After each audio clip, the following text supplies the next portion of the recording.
महाराष्ट्र प्रदेश काँग्रेस कमिटीच्या वतीने जालना रोड स्थित जिमखाना येथे मराठवाड्यातील नवनिर्वाचित खासदार यांचा सत्कार व विधानसभा निवडणूक तयारी आढावा बैठक संपन्न झाली।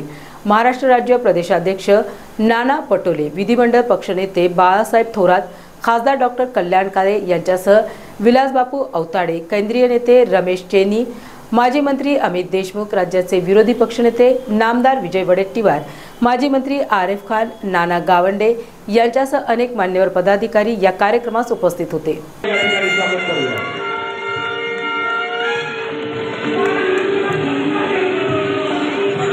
यानंतर मी विनंती करेन भाऊसाहेब जनता आणि राहुल सावंत यांना की त्यांनी महाराष्ट्राच्या विधानसभेचा बुलंद आवाज विरोधी पक्षनेते शतशः धन्यवाद।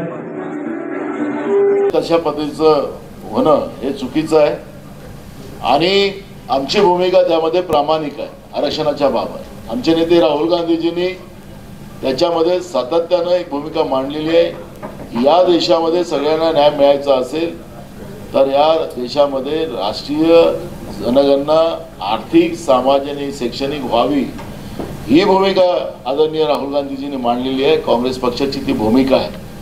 या भूमिकेच्या माध्यमातून आम्ही त्यामध्ये सगळ्यांना न्याय देण्याची भूमिका आमची आहे। पण हा जो महाराष्ट्रामध्ये उद्रेक निर्माण करण्याचं पाप हे फडणवीसाच्या सरकारपासून झालेलं आहे, हे तुम्हाला मला कोणाला नाकारता येणार नाही। आणि त्याच्यामुळे हा जो वाद आहे, हा वाद आम्हाला महाराष्ट्रामध्ये भुसणावा नाही।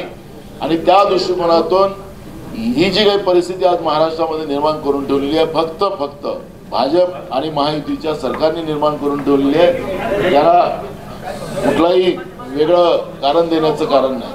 नाना भाऊ बोर्डाचा प्रश्न आहे माझा।